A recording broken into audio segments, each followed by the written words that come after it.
ত্রিপুরার কৃষি ক্ষেত্রের জন্য অভাবনীয় উদ্যোগ কৃষি দপ্তরের। ড্রোন প্রযুক্তির মধ্য দিয়ে কৃষি জমিতে সার স্প্রে করার উদ্যোগের সূচনা হয় রাজ্যে। শুক্রবার গোমতী জেলার উদয়পুরের শালগড়ায় রাজ্যভিত্তিক এই কর্মসূচির উদ্বোধন করেন কৃষিমন্ত্রী প্রণজিৎ সিংহ রায়। উপস্থিত ছিলেন কৃষি দপ্তরের অন্যান্য আধিকারিকরা।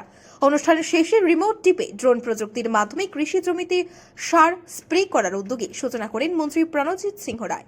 এই রাজ্যের কৃষকদের জন্য একটা গুরুত্বপূর্ণ বিষয়, নতুন প্রযুক্তি যাতে কৃষি ক্ষেত্রে ব্যবহৃত হয়, এইটাই চাইছেন প্রধানমন্ত্রী। স্বাভাবিকভাবে দেশ আগের জায়গায় বসেনি, ক্রমান্বয়ে এগিয়ে যাচ্ছে দেশ। কৃষকদের উদ্যুক্ত করতে চলছে নিরলস প্রচেষ্টা।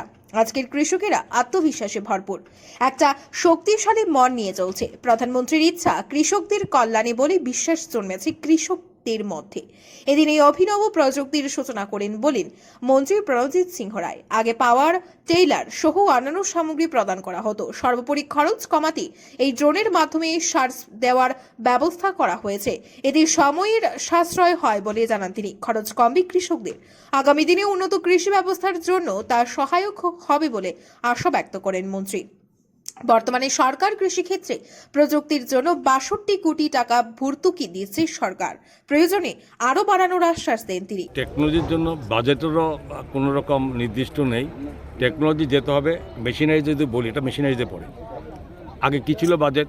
২৮ কোটি টাকা ছিল আমাদের রাজ্যের। এই যে বাজেটটা ছিল, যেটা আমরা বেনিফিশিয়ারি দিতাম, আজকে কত দিচ্ছি আমরা? ৬২ কোটি টাকা। ৬২ কোটি টাকা শুধু আমরা এইসব মেশিনারিতে আমরা ভর্তুকি দিচ্ছি। এটা বাড়বে, প্রয়োজন যা লাগবে তা দেবে। এটা তার নাম প্রধানমন্ত্রী নরেন্দ্র মোদীজি। জেলা স্তর থেকে এই সুবিধা প্রদান করা হবে। দপ্তরের বিশেষজ্ঞ এই ড্রোন চালাবে। কৃষি বিজ্ঞান কেন্দ্র খোয়াইতে এই ড্রোন প্রথম আনা হয়েছে। আগামী দিনে ৮টি জেলার জন্য এই ধরনের ড্রোন আনা হবে বলে জানা গেছে। নিয়োগ করা হবে বিশেষজ্ঞ।